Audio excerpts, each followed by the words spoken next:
합성함수 내용 좀 한번 같이 살펴보도록 할게요. 내용을 얼마나 기억하는지 잘 모르겠는데 우리 합성함수라는 게 있었던 것 같아요. 예를 들어서 f라는 함수가 이렇게 정의되어 있다고 한번 봅시다. 그러면은 모든 x에 따라서 함수값이 존재하고 있는 게 맞다 보니 얘는 함수로 정의가 될 수 있는 게 맞았어요. 그 다음에 또 g라는 함수가 있다라고 가정을 해볼게요. 얘도 마찬가지. 모든 x에 따라서 함수값이 존재하기 때문에 g라는 함수도 존재하는 함수가 맞다. 근데 이제 이런 거라는 시험을 좀 보고 싶은 거예요. f라는 함수에 내가 1이라는 x값을 한번 대응을 시켜볼게. 그러면 그때 결과값이 일단 2라는 걸 우리가 알 수가 있죠. 근데 걔를 새롭게 또다시 하나의 정의역을 삼아서 누구에 넣고 싶다? G라는 거에도 한번 넣어볼 수 있지 않을까라는 생각을 해보자라는 거예요. 왜냐면 이 2라는 원소는요, 여기에 정의역 역할에도 발견할 수 있는 애는 맞잖아. 그러면은 F1이라는 값이 G의 정의역 가운데 분명히 존재를 한다면 그거에 따라서 결과값을 충분히 뱉어낼 수가 있었던 것 같아요. 이런 거를 우리는 뭐라고 했다? G√F 1이라는 값을 계산하자라고 했었고 이런 함수를 우리는 G√F 합성함수라고 얘기를 했었던 거죠. 그래서 얘기했던 것처럼 G√Fx라는 함수는 뭐냐? 원래는 fx라는 게 좀 정의가 되긴 해야 될 것 같아요. 그거를 또다시 정의역 삼아서 어디 함수에 대응하는 건게 g라는 함수에 대응하는 그 결과값을 찾아내는 과정을 g.f, g와 f의 합성함수다라고 얘기를 했었습니다. 그럼 우리가 알 수 있듯이 다시 한번 연습을 한번 해보자면요. 내가 g.f에 뭐 2라는 거를 이번에는 찾아볼 수 있습니까? 라고 질문을 해볼 수 있을 것 같아요. 근데 f2의 결과값이라는 건 얼마예요? 1이에요. 그럼 1이라는 것이 g의 정의역 가운데 존재하기 때문에 그거에 따라서 결과값도 충분히 찾아낼 수가 있었던 것 같아요. 여기까지 이해가 되나? 근데 예를 들어서 이런 경우를 한번 생각을 해볼게요. 내가 4라는 원소를 좀 추가를 해봤어. 그러면 충분히 g.f에 4라는 것도 한번 생각해 볼 수 있을까라는 아이디어를 한번 보자라는 거야. 근데 F4는요, 충분히 정의가 되고 있는 거는 맞죠. 그래서 얘가 일단 4라는 값이라는 거는 알겠어. 그럼 G라는 함수에도 4라는 값이 사실 정의역 가운데 존재를 해야 그 결과값을 뱉어낼 수가 있을 텐데 여기는 지금 정의역이 4가 있습니까? 없습니까? 네, 없어요. 그럼 이 결과값을 도출해낼 수가 지금 없는 상황이잖아. 그러면 4라는 값에 대해서는 G.F 4라는 값은 정의되지를 못하는구나 라고 알 수가 있을 것 같아요. 때에 따라서 합성함수라는 게 정의가 될 수도 있고 정의가 되지 못할 때도 있거든. 그렇다면 합성함수는 늘 존재하는 게 아니었더라면 언제만 존재하다라고 얘기를 할 수가 있을까? 방금 얘기했던 것과도 같은 이치인 것 같아요. 원래 f라는 것 자체는 일단 함수로서의 역할은 해야 돼. 그럼 즉 존재는 해야 돼. 그치만 여기에 결과값들의 모임을 우리는 치역이라고 얘기를 했었죠. f의 치역이라는 것 자체가 어디 가운데 찾아져야 되니 g의 정의역 가운데는 찾아져야 되는 것 같아. 찾아진다는 게 무슨 소리인고 하면 1이라는 결과값은요 당연히 정의역에 있기 때문에 그에 대한 합성함수 찾아낼 수가 있었던 것 같아. 2라는 것도 마찬가지 존재하기 때문에 찾아낼 수가 있었더라면 예를 들면 4라는 이 치역의 결과값은요 여기에 정의역 가운데 발견할 수가 없죠. 그럼 얘에 대한 대응되는 그 결과값을 알 수가 없으므로 4일 때는 우리가 합성의 그 결과값을 찾아낼 수가 없었거든. 그랬더라면 완벽하게 G.fx라는 함수가 정의된다라고 볼 수가 있을까? 네, 그렇지 못한다라고 봐야 돼요. 왜? 4에 대해서는 그 결과값을 찾을 수가 없기 때문에 모든 x에 따라서 결과값이 있을 때 우리는 함수가 정의된다라고 얘기를 하죠. 근데 4라는 거에서는 정의되지 못하기 때문에 합성함수 자체는 존재할 수가 없다라고 얘기할 수가 있습니다. 그럼 합성함수는 언제만 존재하는가?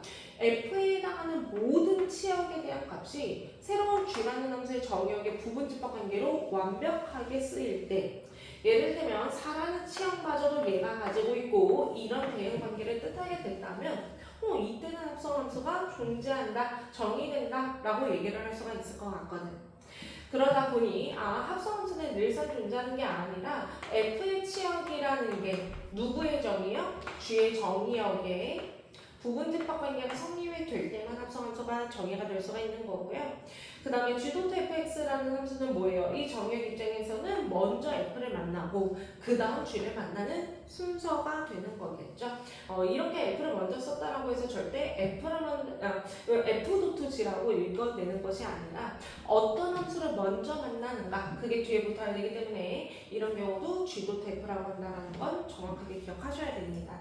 그럼 여기서 중요한 것 중에 하나 f.g라는 그 합성과 g.f라는 합성의 결과는 과연 같은가 다른가? 네, 당연히 다르다는 것도 알 수가 있겠죠. 왜? g라는 거 먼저 만난 다음에 그 다음 f에 대한 새롭게 정의역이 설정이 되어서 들어가는 거고 얘는 f랑 먼저 만난 다음에 g에 들어가는 격이다 보니 합성함수에서 있는 중요한 성질이죠. 절대 교환 법칙은 성립되지를 못한다라고 했던 것 같아요.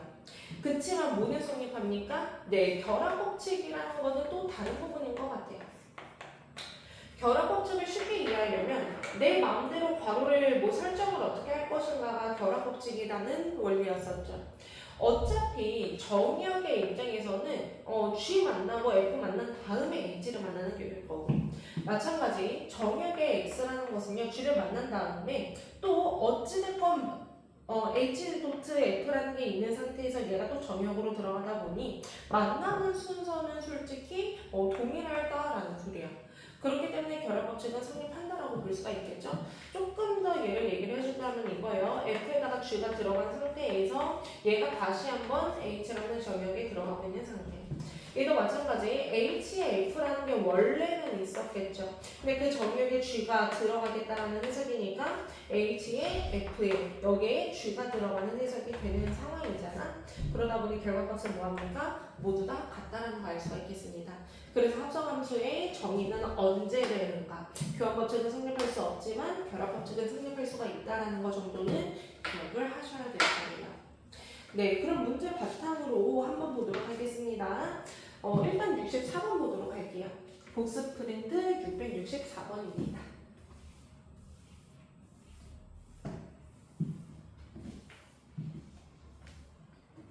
네, 이거 화면 잠깐 멈추고 직접 먼저 풀어봤으면 좋겠어요. F라는 게 정의되고 있습니다. 135에 246에 대응되는 이런 함수의 관계이고요.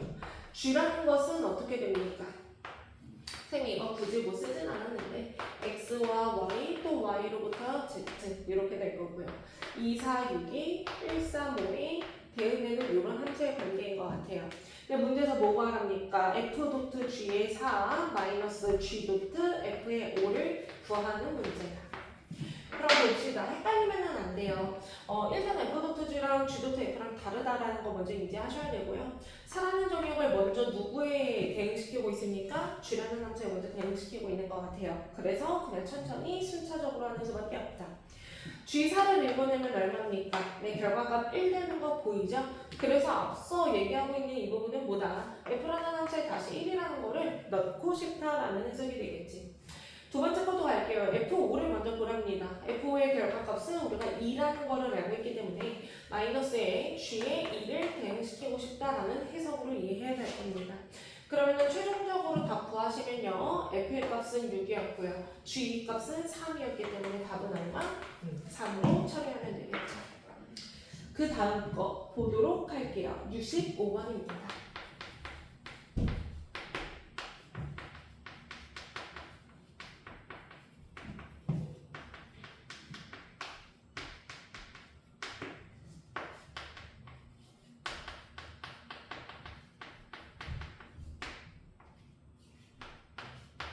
네, 얘를 계산하라죠. 마찬가지예요. 속으면 안 되는 게 얘랑 얘가 같다 다르다? 절대 다릅니다.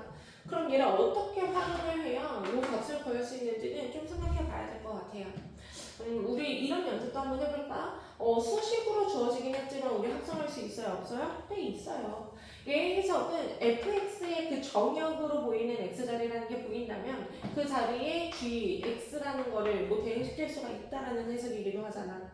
그거를 직접 한번 해볼게요. f.g라는 해석은 x라는 함수의 정의역인 x 자리가 보이죠. 그때 누굴 넣을 수가 있다? 네, g라는 함수를 대입시킬 수가 있다라는 게 합성이라는 개념이었다. 그럼 여기까지 g라는 거 대신에 bx-5가 들어가도 되고 더하기 a 처리가 되겠죠. 그러면 2bx 더하기 a-10으로 쓰죠. 이 결과값이 뭐랑 같다라는 거? 네, 마이너스 2x 마이너스 7로 문제에서 주어지는 걸 얘기하거든요. 그럼 우리 뭐 미지수값부터 한번 처리해볼까요? b값은 얼마? 마이너스 1이라는 거 알 수가 있겠고요. a값은 얼마? 3이 되는 상황이겠죠. 그래서 뭡니까? f함수, g함수가 명확하게 나온 것 같습니다. f함수는 어떻게? 2x에 더하기 3으로써 g함수는 어떻게? 마이너스 x에 마이너스 5로 이렇게 잡을 수 있겠죠. 그럼 문제에서 원하는 거는 또 순차적으로 가시면 될 것 같아요. f-5부터 연산하셔야죠. 마이너스 5 대입하면은 얼마입니까? 마이너스 7 되는 거 이해가 되실 거고요. 마이너스 7 대입하면 결과가 얼마입니까? 네, 2 되는 것도 이해가 되겠죠. 넘어가겠습니다. 그 다음 69번입니다.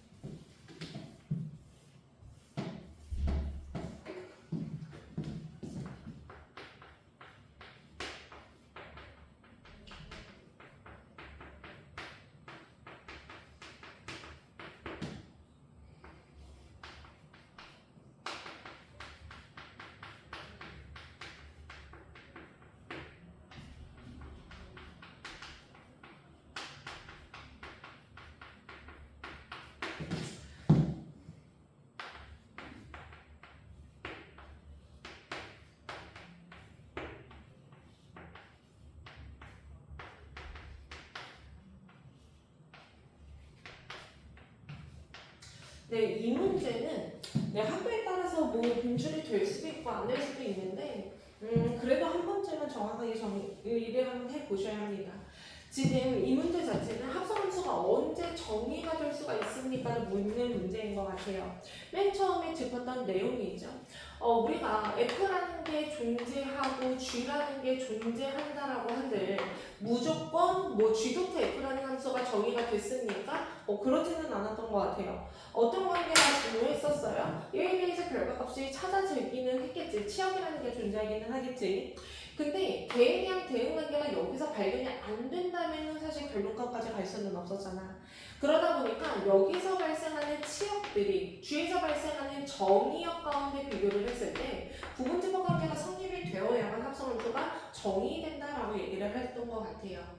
그러다 보니까 이 문제도 뭐예요? 각각의 정의역이 주어진 상태이고 그럼 내가 함수에 대한 결과값인 치역이라는 거를 생각해 봄으로써 언제 정의되고 그렇지 못하는지 확인할 수가 있는 부분이 되는 거겠다. 그래서 첫 번째로 무엇부터 하실 거예요? 범위에 따라서 치역의 범위를 한번 잡아보려고 합니다. 어쩔 수 없다. 그림 그리는 연습은 좀 하셔야 될 거예요. 얘는 우리가 아는 함수, 어떤 함수입니까? 아래로 블록이면서 꼭지점이 0,1인 함수가 됐죠. 그 함수를 어디부터 어디까지? 0부터 2까지만 보겠다는 해석이거든. 근데 보면은 것과 같이 0일 때가 최소값이고 1일 때가 최대값이라는 것도 이해가 될 거다. 따라서 0 대입하시면 얼마입니까? 1 이상에 2 대입하시면 얼마입니까? 5 이하라는 치역의 범위 하나 알 수가 있을 것 같아요. 얘를 그냥 F의 범위이기 때문에 그냥 편의상 이렇게 쓰도록 하겠습니다. 그 다음 이제 G라는 함수도 한번 볼게요. 얘는 어차피 오른쪽 위를 향하는 증가하는 모양의 함수. 그럼 0일 때가 최소값, 1일 때가 최대값인 것 같기는 하다. 따라서 0 대입하시면요 1 되는 거 알 수가 있겠고요. 1 대입하면 3까지라는 거 알 수가 있겠죠. 마찬가지 낯설 수는 있는데 얘도 어차피 증가하는 모양의 함수예요. 그러다 보니까 마이너스 1 대입한 게 최소값일 거고 4 대입한 걸 최대값이라고 살펴볼 수가 있다. 그러면은 치역이 지금 다 잡힌 거죠. 그러면은 정의가 되는지 안 되는지는 한번 보죠. 1번 보겠습니다. 그럼 얘는 G의 치역이 F의 정의역의 구분집합 관계가 성립하는가가 질문이에요. 그럼 G의 치역이라 함은 편의상 요렇게 쓸게요. 굳이 집합 표시 쓰지 않겠습니다. 그 다음에 F의 정의역은 0과 2 사이 요렇게 됐었죠. 그럼 1부터 3이라는 구간이 0부터 2까지의 구간에 완벽하게 부분 집합관계가 성립하는 바로 이 합성함수가 정의된다, 안 된다를 판단할 수가 있을 거라고. 지금 부분 집합관계가 성립될 수가 없죠. 2까지인데 3을 뚫고 지나가고 있으니까. 그래서 1번은 정의되지 못한다라고 이해할 거고요. 그 다음에 H도 마찬가지입니다. 얘에 대한 뭐가 치역 가지고 비교하셔야겠죠. 그게 어디에 들어있음을 F의 정의역 가운데 들어있음을 확인하시는 작업이다. 부분 집합관계 성립될 수가 없는 거 보이죠? 그래서 2번도 해당 사항은 안 되겠습니다. 3번도 보죠. 얘 성립이 안 될 것 같아요. 왜? 얘 너무 큰 집합이에요. 얘가 지금 G에 들어갈 수 있습니까? 없습니까? 네, 없다라는 거 바로 확인하실 거고요. 얘는 한번 잡아보죠. G의 치역입니다. G의 치역이 어떻게 설정됐었냐면 1부터 3까지로 설정이 됐었죠. H의 정의역입니다. 마이너스 1부터 4까지로 정의가 됐었죠. 얘 부분집합 성립되는 거 확인이 되겠네요. 따라서 4번은 합성함수 정의가 될 수가 있는 게 맞고 5번은 사실 여기까지만 봐도 1번에서 틀렸기 때문에 볼 필요도 없는 것 같습니다. 그래서 합성함수가 정의될 수 있는 거는 네, 4번만 해당이 되겠네요. 그 다음 넘어가도록 합시다. 70번 보도록 하겠습니다.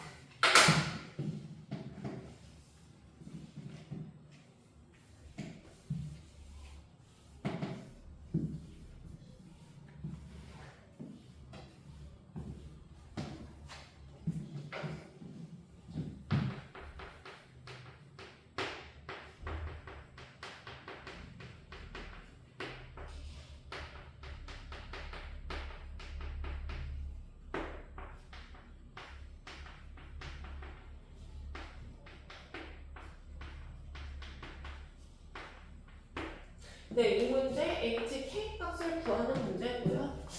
k 값이 좀 나오기는 해야 되겠네요. 근데 유일하게 알려준 정보 첫 번째 이러한 정보가 있겠다. 일단 첫 번째 식 좀 다시 한번 써보기는 해보죠. 우리가 f.h에 대해서는 잡아볼 수는 있는 것 같거든요. 왜? 그래도 f라는 함수를 뭐라고 해야 될까요? 표면적으로 우리가 아는 함수이기는 합니다. 그렇다는 것은 그 x자리에 사실 hx라는 걸 넣고 싶다라는 해석이기는 하잖아. 그럼 이 x자리 대신에 누가 들어갑니까? hx라는 걸 쓸 수가 있을 거고 마이너스 6으로 정리하면 그게 첫 번째 좌변에 대한 해석이 되겠죠. 이게 문제에서 누구랑 같답니까? gx인 4x 더하기 k와 같아요. 이것까지는 알겠는데 아직은 뭐 활용도를 잘 모르겠기는 합니다. 그죠? 차라리 이 문제 이렇게 갈까요? 그냥 gx라고 좀 잡아볼게요. 뭐 이렇게 잡은 이유는 몇 번 해석하려고? 네, 2번 해석하는 것도 하나의 방법이 될 것 같아서 그렇습니다. 그 다음 두 번째. 그럼 내가 선생님이 이것만 가지고 보고 싶은 건데 h2랑 g2랑 지금 같다라는 소리라며. 그러다 보니까 x에 누구 대입하고 싶어요? 네, 2를 대입하는 아이디어 뭐가 활용도가 있을 것 같아요. 그럼 2 대입해보자. 2배의 h2-6은 g2랑 같은 해석이긴 하겠다. 근데 둘의 값이 어때요? 같은 상황이죠? 그럼 h2로 통일시켜도 되겠죠. g2로 통일시키겠습니다. h는 어차피 정보가 없기 때문에 g2로 통일시켜볼게요. 그럼 이 g2의 마이너스 6은 g2가 될 테니 g2는 어떻게 접히는 겁니까? 네, 6이라고 이해할 수 있는 것 같아요. 그럼 G2를 활용해보면요. 얘는 8 더하기 K라는 걸 알 수가 있기 때문에 따라서 K는 얼마? 마이너스 2라고 정리가 되겠죠. 그럼 이 문제 뭡니까? 결국 H의 마이너스 2 값을 계산하시오가 되는 문제겠네요. 그러면 H의 마이너스 2는 당장 H라는 함수를 모르기는 합니다. 근데 뭐의 활용도? 이거 가지고 풀어도 충분히 괜찮잖아. 그래서 X자리에 뭐 할 겁니까? 마이너스 2를 넣는 시도를 한번 해보시죠. 2배의 h의 마이너스 2의 마이너스 6은 결국 g의 마이너스 2랑 같다는 해석. 끝까지 가죠. 2배의 h의 마이너스 2의 마이너스 6이라는 건 g 마이너스 2니까 계산하면 뭡니까? 마이너스 8에 마이너스 2, 마이너스 10이 되는 문제겠죠. 따라서 2배의 h의 마이너스 2는 마이너스 4라는 거를 알 수 있기 때문에 얘의 값은 얼마? 이렇게 정리가 되는 거겠지. 그래서 답은 4번이 되겠습니다. 그 다음 넘어가서 네, 74번 가보겠습니다. 74번과 77번 가보도록 할 겁니다.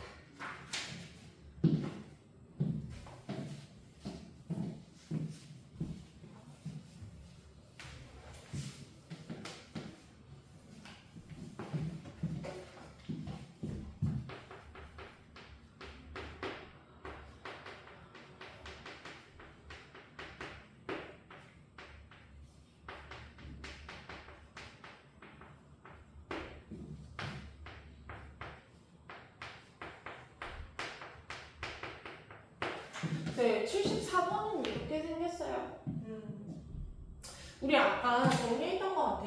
첫 번째 합성함수에서는 교환물질 성립합니까 안 합니까? 네, 절대 안 해요. 그래서 얘를 같다라고 보시면 안 돼요.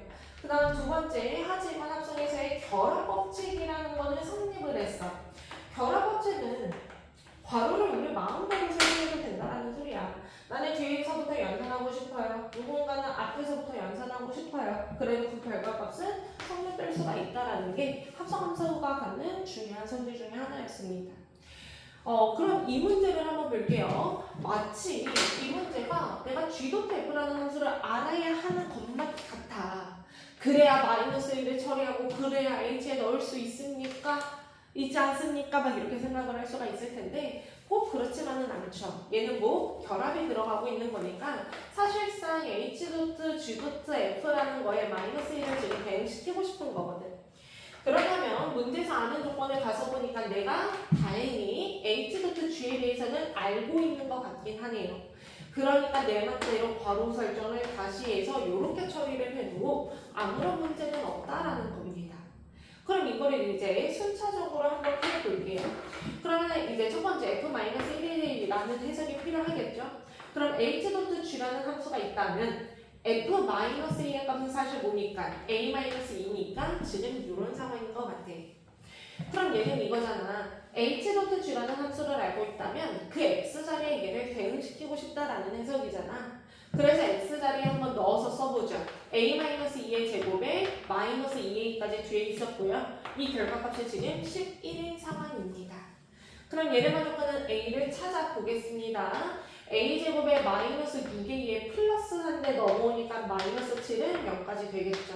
그러면 a-7, a-1은 0이었기 때문에 a의 가능성은 7 또는 마이너스 1이라는 거 알 수가 있겠습니다.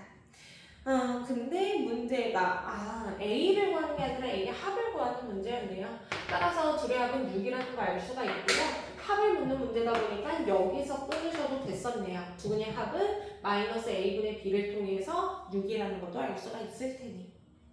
네, 정리될 것 같고요. 그 다음 77번 넘어가도록 하겠습니다.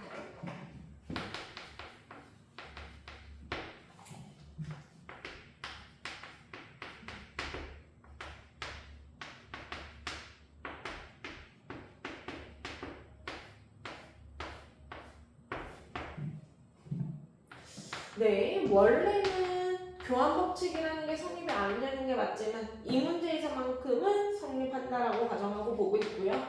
추가 정보 G1이 3이라고 주어졌습니다. 근데 뭐 구하시래요? G2와 G3이 합구하는 문제라. 그러니까 이거는 뭐 어쩔 수 없어요. 주어진 함수 활용하기 위해서는 유일하게 우리가 써먹을 수 있는 아이디어는 제밖에 없는 것 같습니다. 그러면 그냥 넣어보면서 맞게. 어떻게 나올 거예요? 유일하게 G1이라는 정보를 알고 있기 때문에 X에 1 넣는 합성 정도는 잡아볼 수는 있을 것 같아요. X에 1 넣는 합성이란 이 소리입니다. F.G라는 함수가 있는데 거기에 1을 대응시키고 싶다고요. 우변도 G.F라는 함수가 있는데 거기에 1을 대응시키고 싶다고요. 둘의 함수의 결과값이 어차피 같다 보니 두 개는 같다라고 잡아도 되는 거잖아. 그럼 대응시켜 봅시다. F의 G1은 문제에서 3으로 주어졌죠. 마찬가지로 G 누군지 모르기는 하지만 F1은 해석이 됩니다. 얼마로? 2로요. 그러면 결과값 알 수 있나요? 네. F3은 4로 문제에서 주어졌기 때문에 구해야 되던 G2는 첫 번째 4라는 거 알 수가 있겠습니다. 그럼 더 이상 정보를 모르니까 손을 떼냐? 그렇지 않죠? 여기서 이제 또 하나의 조건이 추가가 된 거기 때문에 이 과정 한 번만 더 해보도록 하죠. X의 누구 대입? 이번에는 2를 대입해보는 시도가 좋아 보이죠. 그럼 좌변 다시 쓰겠습니다. F.G에 2라는 게 있다. G.F에 2라는 게 있다. 이 결과값이 뭐하다? 같다라는 것이 되겠죠. G는 문제에서 4로 제시가 됐습니다. 그 다음에 G에 F2는 문제에서 3으로 읽어낼 수 있고 F4는 5로 읽어낼 수 있다 보니 따라서 G3은 5라는 것도 알 수가 있겠네요. 그래서 문제에서 원하는 답 다 나왔겠죠? 4 더하기 5이므로 답은 9가 되겠습니다. 그래서 아무리 하나의 함수가 주어지더라도 조건을 활용한다면 충분히 찾아낼 수가 있겠다. 얘도 많이 나오는 유형이기 때문에 연습 많이 해주셔야 됩니다. 넘어가겠습니다. 뒤에 문제들은 사실 쉽지는 않아요. 쉽지는 않는데 집에서 한번 풀어보고 질문 많이 받도록 할 거고요. 그 다음은 일단 81번과 89번 마지막으로 보도록 하겠습니다.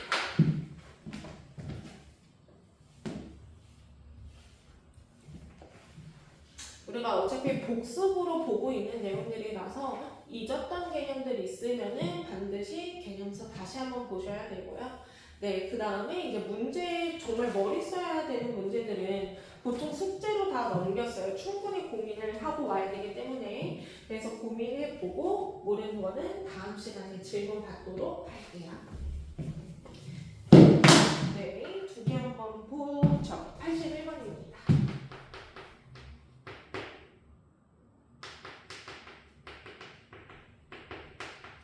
정확하게 인지하셔야 됩니다. F는 1대1 대응함수다라고 했고요. G라는 것은 문제에서 항등함수라고 했고요. H라는 것은 상수함수라고 주어졌습니다.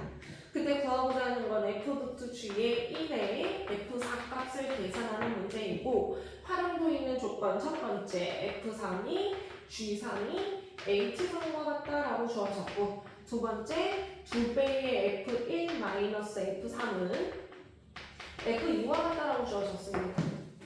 그럼 저 조건 해석이 어떻게 들어갈 수 있는지 한번 보자. 일단 1대1 대응함수다라고 한다면 사실 F라는 정보는요 우리가 직접 구하지 않는 한 구하기가 어려워요. 예측이 어렵거든요. 그러니까 그럴 때는 잡고 시작하는 게 베스트입니다. 1대1 대응이라고 했다면 그냥 하나만에 하나로 대응되겠다라는 소리죠. 그 정도만 이해를 해야 될 것 같고요. 그 다음에 얘가 항등함수라네요. 항등함수는 넣는 족족 자기 자신이 나오는 함수였죠. 마치 y는 x처럼. 그렇게 생각해야 될 것 같고 상수함수는 죄다 같은 값을 갖는 함수였던 것 같습니다.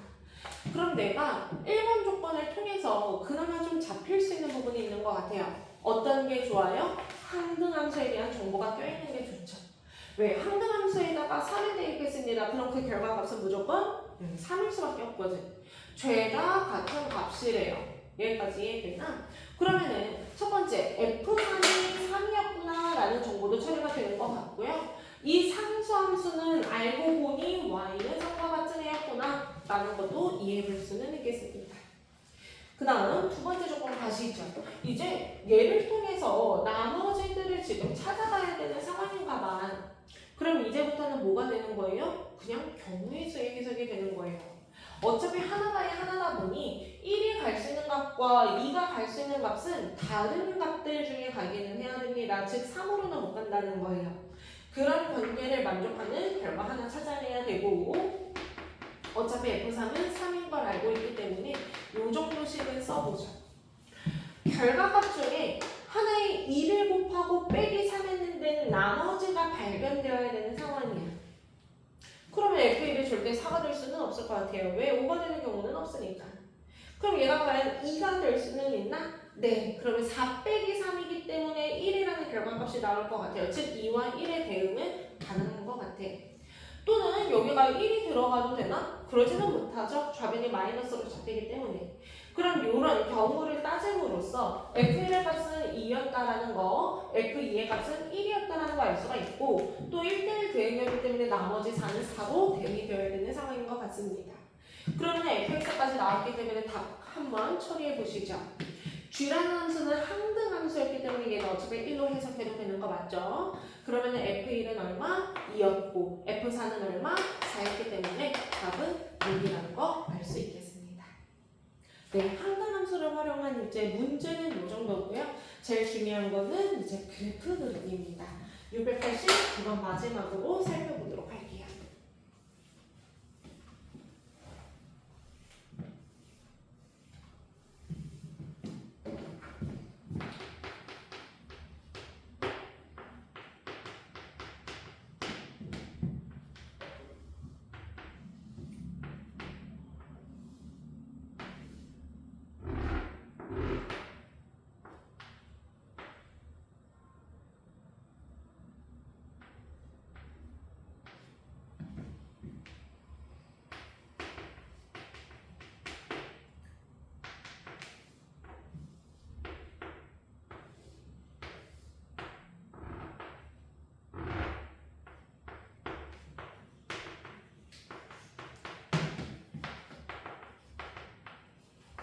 네, 일단 문제에서는 어차피 그래프가 나오면 되다 보니 그래프 그리는 거 중심으로만 보도록 할 건데요.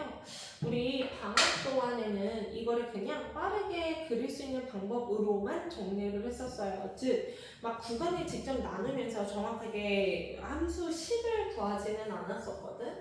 어차피 10을 구하는 게 나중에는 그렇게 중요한 부분은 아니라서.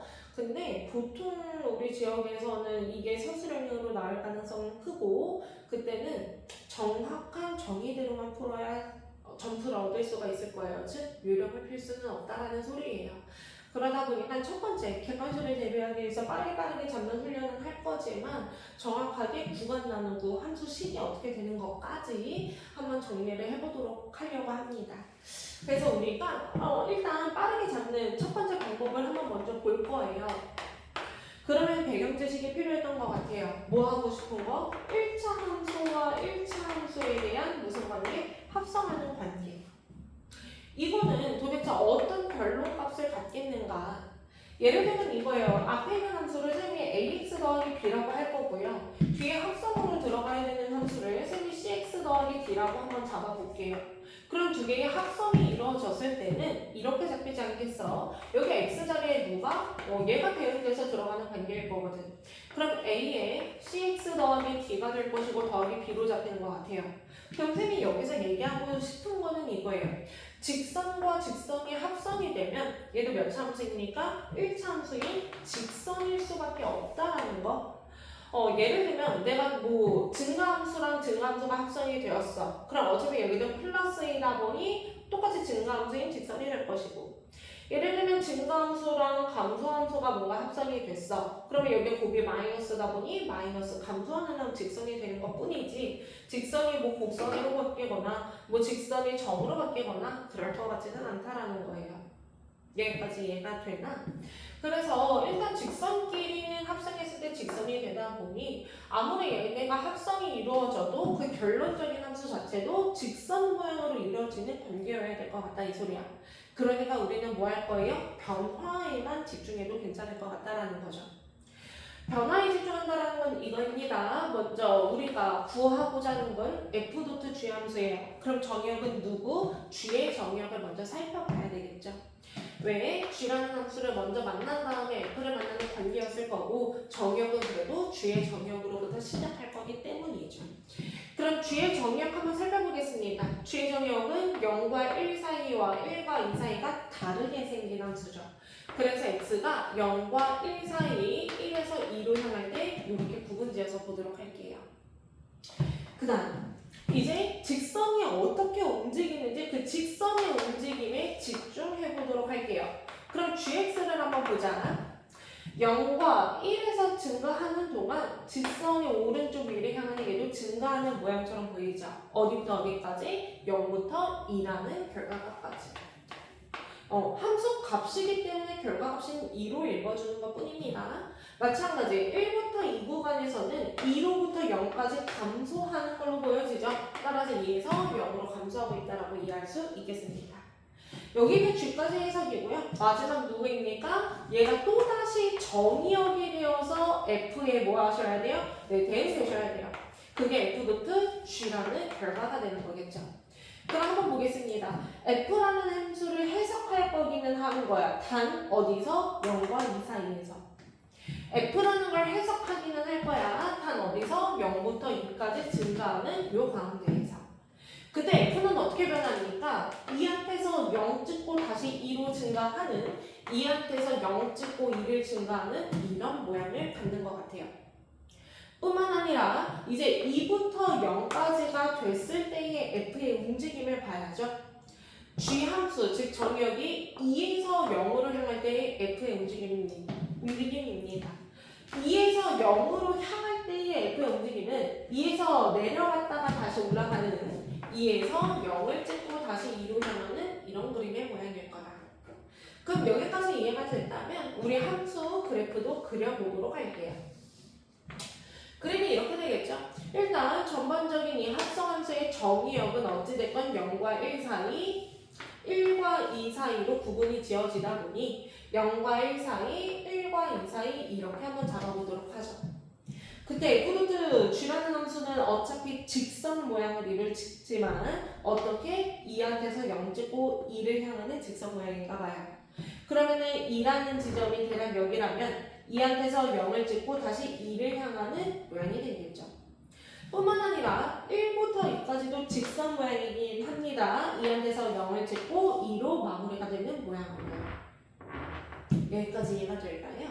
따라서 이거의 합성함수는 어차피 직선을 합성을 해버리면 직선이다라는 그 결론을 알고 있기 때문에 변화에만 집중을 해서 직선 모양을 충분히 그려낼 수 있다는 겁니다. 요것도 훈련이 잘 되어 있어야 객관식을 조금 더 빨리 처리할 수 있을 거예요. 근데 얘가 서술형에서는 전혀 먹히지 못할 풀이다 보니 두 번째 정석적으로 푸는 방법도 같이 잡을 겁니다.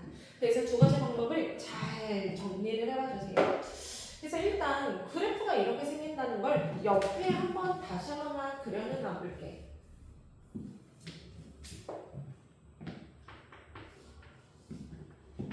네, 대략 그림이 이렇게 되어야 됐던 것 같고요. 이 가운데 지점이 1이고 끝 지점이 2고 함수값의 결과들은 죄다 2였습니다. 이게 우리가 그린 f루트 g라는 함수죠. 그럼 다시 얘를 이제부터 뭐 할 거예요? 네, 엎어보자. 이번엔 정석적으로 한번 풀어보도록 하겠습니다.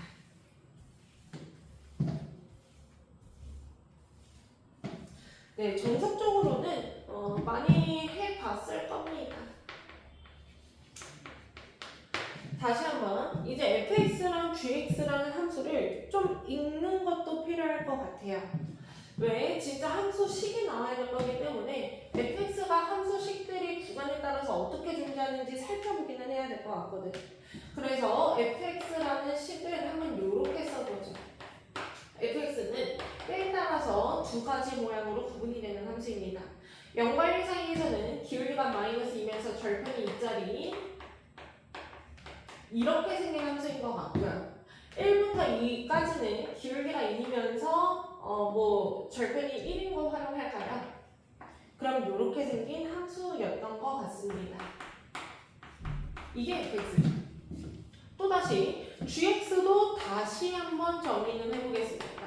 얘도 때에 따라서 두 가지 모양으로 생긴 함수죠. 이때는 기울기가 2짜리 함수였을 거고요. 이때도 기울기가 -2짜리면서 1 대입했을 때 2가 되어야 되다 보니 이렇게 생긴 함수가 되겠네요. 이렇게는 수식을 잡은 상태에서 뭐 할 거예요? f'g라는 함수 한번 잡아보도록 할 겁니다. 이번에도 정의역을 가서 보니까 g의 정의역을 가서 보니 0부터 1까지랑 1부터 2까지로 구분이 되고 있구나라는 건 알긴 알겠어. 근데 뭐합니까? 얘가 또다시 정의역으로 들어가기 때문에 조금 더 세세하게 정의역을 잡아보도록 할 거예요. 왜? f 입장에서는 0과 1 사이, 1과 2 사이가 다르게 생긴 함수가 맞거든. 근데 얘가 다시는 이제 f에 대한 정의역이 사실 g에서는 뭐에 해당합니까? 치역과도 같은 입장이었었죠. 그러니까 g의 치역이 어떻게 쪼개져야 된다는 거야? 0과 1 사이, 1과 2 사이로 쪼개져야 된다는 소리인 거야. 따라서 g의 치역 기준으로 0과 1 사이, 1과 2 사이를 구분짓기 위해서는 경계값이 더 등장하게 된다는 거예요. 그래서 단순히 g한테만 기준한 0과 1 사이, 1과 2 사이가 아니라 얘가 또다시 정역으로 들어가고 있기 때문에 이 그 범위까지 고려해서 더 세부적으로 범위가 나눠져야 될 겁니다.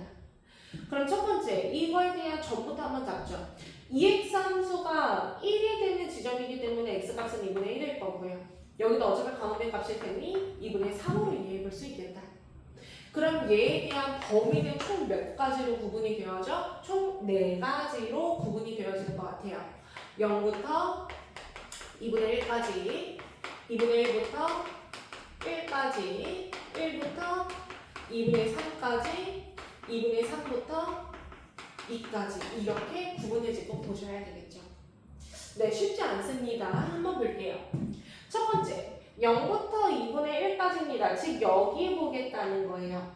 얘는 gx에서는 어떻게 생긴? 1번 함수로 생긴 영역이었다. 그 1번 함수인 EX 함수를 어디에 대응하고 싶은 거냐면 치역의 범위가 0과 1 사이였죠. 그럼 얘가 다시 정역이 돼서 0과 1 사이인 함수에 넣고 싶은 거예요. 여기 부분은 F 입장에서도 1번 함수가 되는 거죠.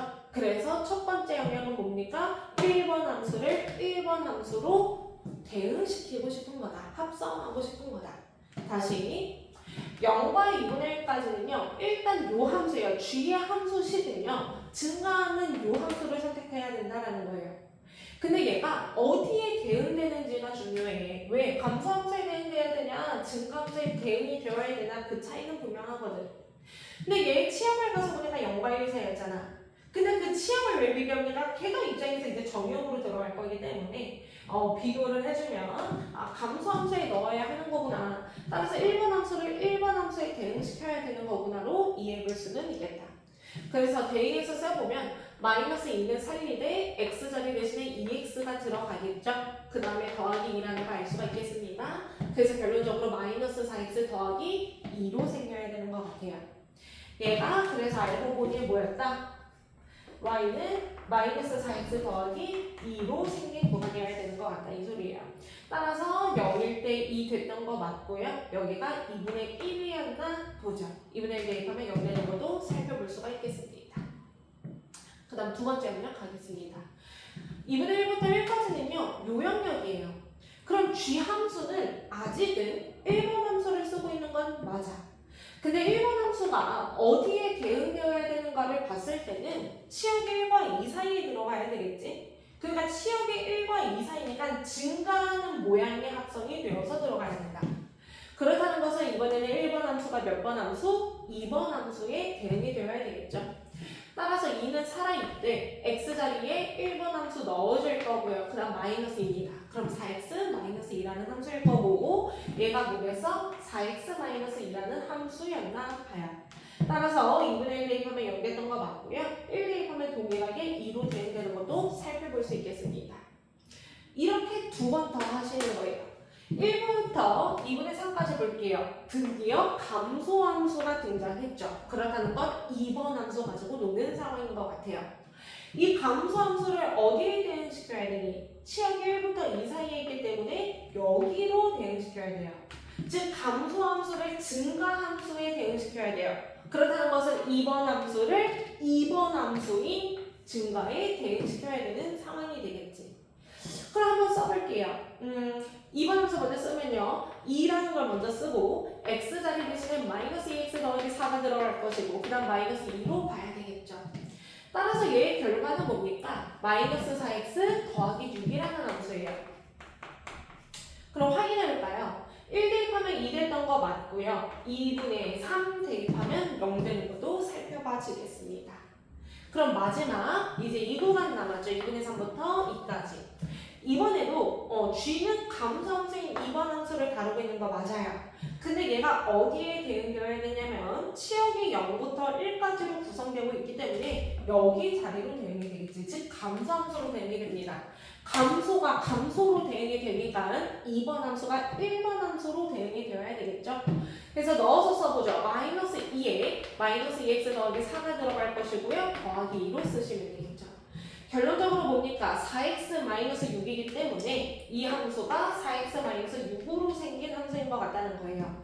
2분의 3 대입하면 0 되는 거 맞고요. 2 대입하면 2로 대응되는 것도 맞겠습니다. 어렵기는 하겠지만 뭐예요? 이게 정석적으로 풀어가는 거기 때문에 학교서 수령은 이렇게 처리를 하셔야 돼요. 이걸 다 계산을 해서 쓰기는 해야 되겠지만 그래서 여러 문제를 풀려고 하지 말고 이 문제를 한 뭐 3번, 4번, 여러 번 풀어보면서 본인 걸로 만드시고요. 그 다음 문제도 두 가지 방법 다 빠르게 잡는 방법도 당연히 알아야 되고 정석적으로 풀어가는 방법도 당연히 훈련이 되어야 합니다. 두 가지 방법으로 다 연습해서 다음 시간에 가지고 오도록 할게요. 일단 합성함수는 여기까지입니다.